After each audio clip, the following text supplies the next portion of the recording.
Alors frères et sœurs, en ce dernier dimanche de la liturgie, comme je vous le disais tout à l'heure, eh bien l'Église nous invite à célébrer le Seigneur Jésus, roi de l'univers. Vous savez peut-être que cette solennité a été instituée récemment, c'était en 1925, voilà, dans l'histoire de l'Église, c'est pas très long, par le pape Pie XI, et c'était en réponse au régime politique athée et totalitaire.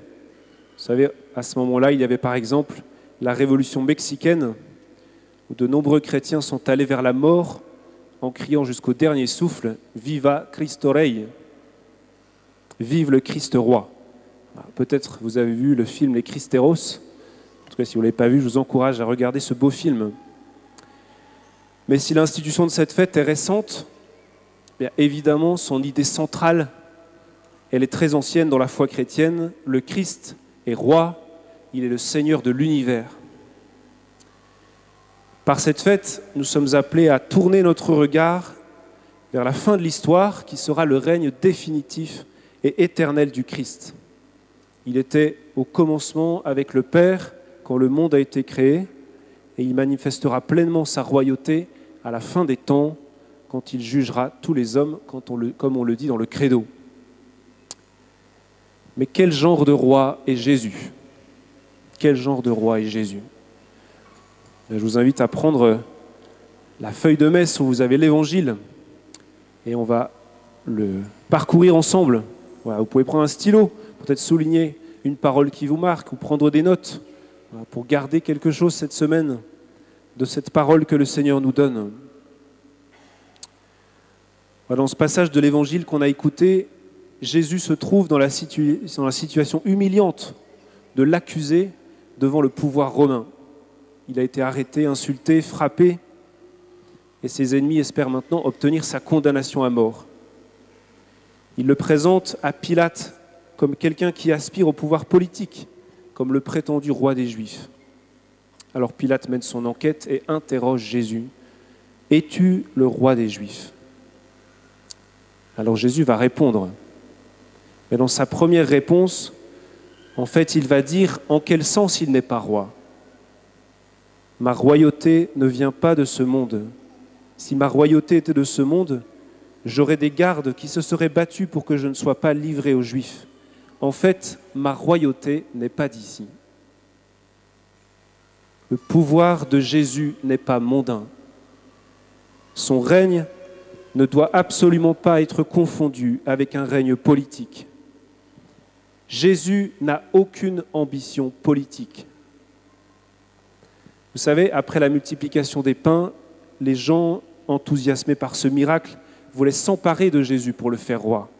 Ils pensaient qu'il pourrait renverser le pouvoir romain et établir un nouveau royaume d'Israël qui aurait été considéré comme le fameux royaume de Dieu promis par les prophètes. Mais Jésus sait que le royaume de Dieu est d'un genre tout autre. Il ne se fonde pas sur les armes et sur la violence. Alors la foule de la multiplication des pains ne comprend pas. Elle est déçue. Et Jésus, lui, qu'est-ce qu'il fait ? Il se retire dans la montagne et il prie son Père. Et à partir de ce moment-là, d'ailleurs, dans l'Évangile, Jésus va commencer à annoncer qu'il marche vers la mort en croix. Et c'est bien sur cette croix, c'est bien par cet acte suprême d'amour que resplendira le règne de Dieu.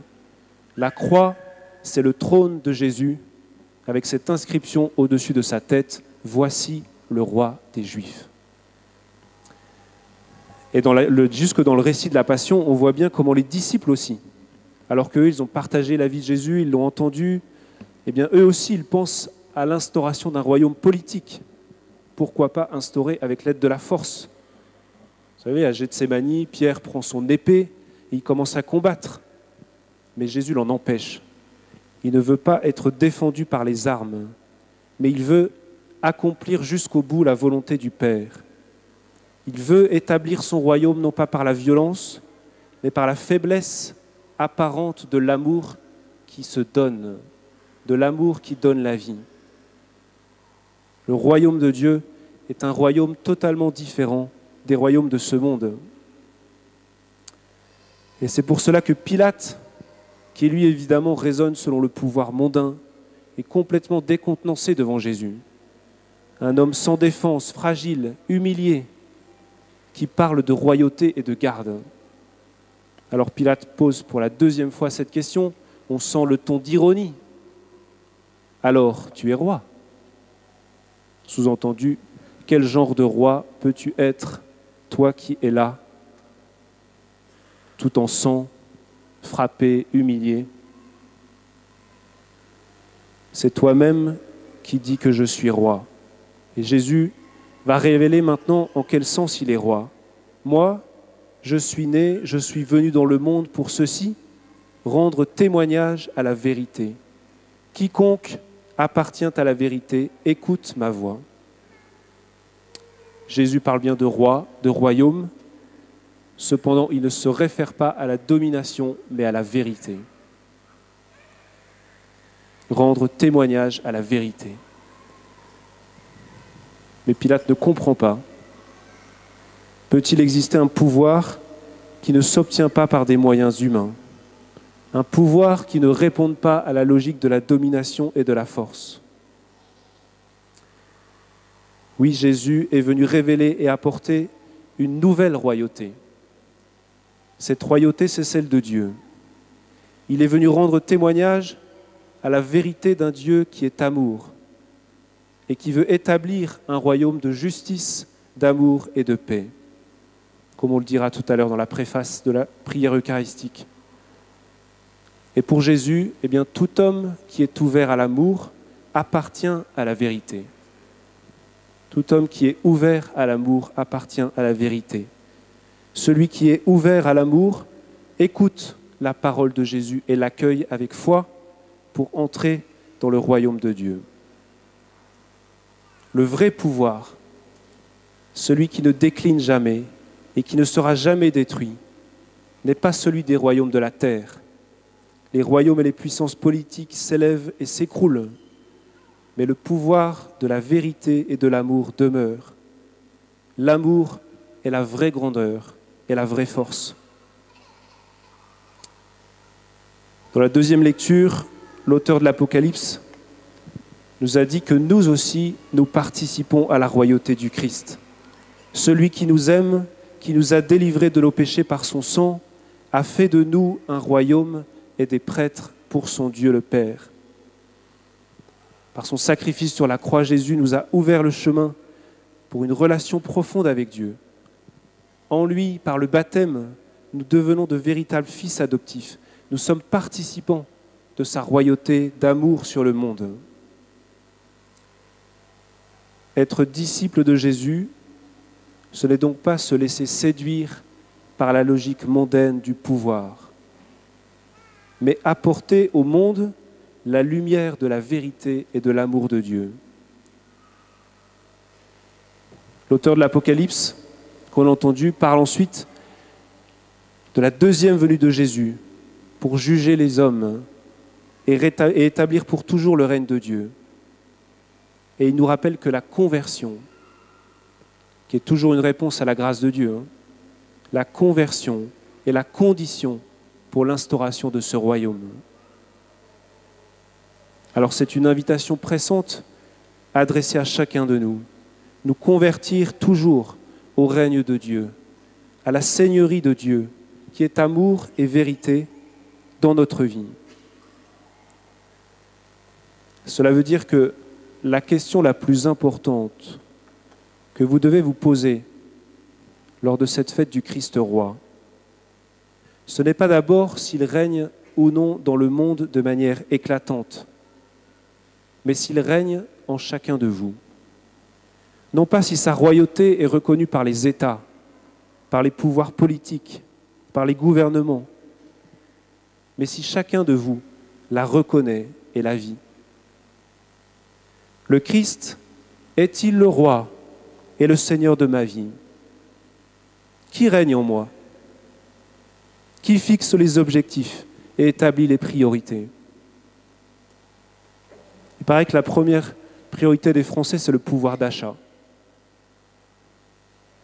Avoir du pouvoir d'achat. Évidemment, ce n'est pas ce que Dieu donne. Il donne le pouvoir d'aimer, mais pas le pouvoir d'achat. Qui règne en moi?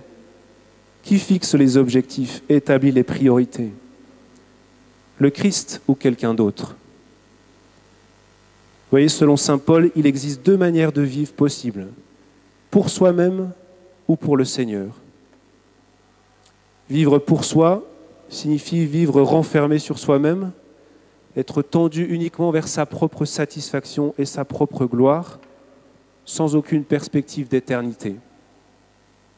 Vivre pour le Seigneur signifie au contraire vivre dans la perspective de Dieu, pour sa gloire et pour son règne. Vivre pour l'amour de son nom et pour l'amour de nos frères. Alors à chacun de vous, frères et sœurs, est confiée cette responsabilité. Rendre témoignage au milieu de ce monde du règne de Dieu qui est amour. Rendre témoignage à la vérité qu'est Dieu, à qui vous appartenez par le baptême.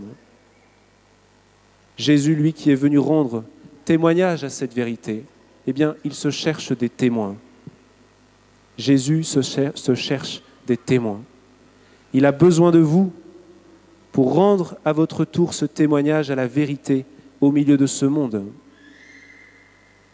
Voulez-vous accueillir aujourd'hui un peu plus son royaume en votre cœur et le répandre parmi les hommes?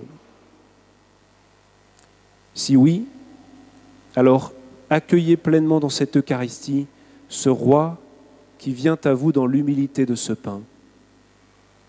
Il vient mettre l'amour, le pouvoir de l'amour dans votre cœur. Et puis pour être témoin, eh bien si ce n'est pas encore fait, je vous invite une nouvelle fois à saisir cette occasion qui vous est faite de pouvoir témoigner de la vérité et de l'amour au cours de cette belle mission du 8 décembre qui approche. Le Seigneur se cherche des témoins. Il a besoin de vous. Dans la prière du Notre Père, nous demandons chaque jour que ton règne vienne. Eh bien oui, Seigneur, que ton règne vienne en nous et dans ce monde. Fais que nous t'appartenions, toi qui es la vérité. Viens vivre en nous, afin que nos cœurs soient brûlés de charité pour toi et pour ceux que tu mets sur notre route. Fais de nous des témoins joyeux et audacieux de la vérité. Tu es la vérité, Seigneur, toi qui n'es qu'amour. Amen.